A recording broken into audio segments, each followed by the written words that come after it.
ఇక మిగిలిన అప్డేట్స్ చూద్దాం. అంతర్జాతీయ పరిస్థితులు, ఇరాన్ ఇజ్రాయెల్ భీకర యుద్ధం ప్రభావంతో దేశీయ స్టాక్ మార్కెట్లు భారీ నష్టాలతో ముగిశాయి. పెట్టుబడిదారుల్లో ఆందోళన నెలకొనడంతో విక్రయాల ఒత్తిడి పెరిగింది. ముంబై స్టాక్ ఎక్స్చేంజీలో సెన్సెక్స్ సూచీ 1122 పాయింట్ల భారీ నష్టంతో ముగిసింది. ఉదయం నుంచే నెగిటివ్ లో ట్రేడింగ్ ప్రారంభమైన సూచీ ఈ రోజు మొత్తం ఒత్తిడిలోనే కొనసాగింది. ఇక అలాగే నేషనల్ స్టాక్ ఎక్స్చేంజ్లోని నిఫ్టీ 385 పాయింట్ల నష్టంతో క్లోజ్ అయింది. బ్యాంకింగ్, ఐటీ, ఆటో, మెటల్ రంగాల షేర్లు గణనీయంగా పడిపోయాయి. ఇక అంతర్జాతీయ మార్కెట్లోనూ అనిశ్చిత వాతావరణం కొనసాగుతూ ఉండటంతో విదేశీ పెట్టుబడిదారులు విక్రయాలకు దిగినట్లు మార్కెట్ విశ్లేషకులు చెబుతున్నారు. ముడి చమురు ధరల పెరుగుదల, భౌగోళిక ఉద్రిక్తతలు కూడా ప్రభావం చూపినట్లుగా తెలిపారు. మార్కెట్లో ఈ భారీ పతనం పెట్టుబడిదారుల సంపదను వేల కోట్ల మేర తగ్గించినట్లుగా అంచనా. రాబోయే రోజుల్లో అంతర్జాతీయ పరిణామాలపై ఆధారపడి మార్కెట్ దిశ నిర్ణయమవుతుందని నిపుణులు సూచిస్తున్నారు. హైదరాబాద్ నగరంలో హోలీ పండుగ సందడి ఉత్సాహంగా కొనసాగుతోంది. గేటెడ్ కమ్యూనిటీల్లో రంగుల పండుగ వేడుకలు అంబరాన్నంటాయి. కూకట్పల్లి పరిధిలోని రెయిన్బో విస్తా అపార్ట్మెంట్లోని ప్రజలు హోలీ సంబరాలు ఘనంగా నిర్వహించారు. డీజే మ్యూజిక్ మధ్య యువత ఒకరిపై ఒకరు రంగులు చల్లుకుంటూ ఉత్సాహంగా డాన్స్ చేశారు. చిన్నారుల నుంచి పెద్దల వరకు అందరూ పాల్గొని రంగులమయం చేసిన ఈ వేడుకలు స్నేహబంధం, ఆనందాన్ని పంచాయి.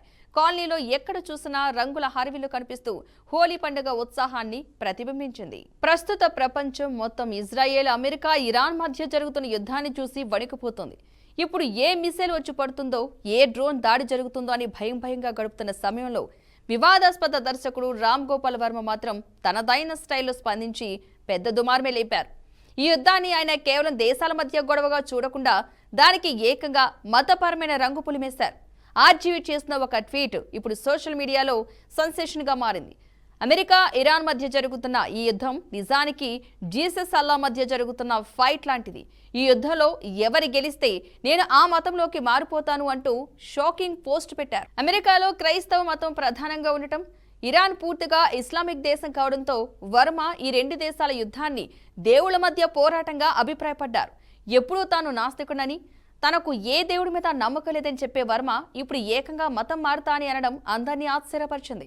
ఈ ట్వీట్ చూసిన నెటిజన్లు వర్మపై తీవ్రంగా మండిపడుతున్నారు. ప్రపంచమంతా యుద్ధ భయంతో, ప్రాణ నష్టంతో భయపడుతుంటే ఇలాంటి సమయంలో కూడా మీకు జోకులు, అటెన్షన్ కావాలంటూ విమర్శలు గుప్పిస్తున్నారు. మరికొందరు మాత్రం ఇది కేవలం వర్మ పబ్లిసిటీ స్టంట్ అని, ఆయనను పట్టించుకోవాల్సిన అవసరం లేదని కొట్టిపారేస్తున్నారు.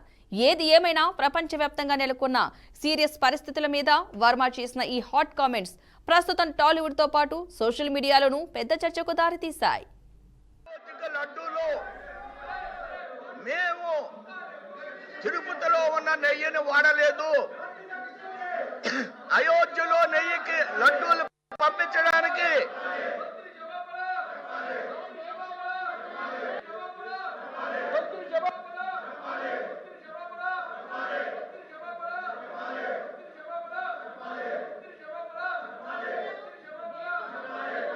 సార్ వాళ్ళ వినకుండా ఉండే నాటకాలు సార్ ఇవన్నీ కూడా మేము విన్నాం. ఇద్దరు సభ్యుల్ని వాళ్ళ వినకుండా ఉండే నాటకాలు వేస్తే మీరు వాళ్ళని క్షమిస్తున్నారు అధ్యక్ష.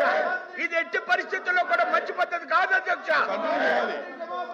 అరే మేము వాళ్ళు మాట్లాడింది విన్నాం కదా, మేము మాట్లాడింది వినరా? Remaining agenda will be taken up tomorrow. The House is adjourned to meet again at 10 a.m. on Thursday, the 5th day of March 2020.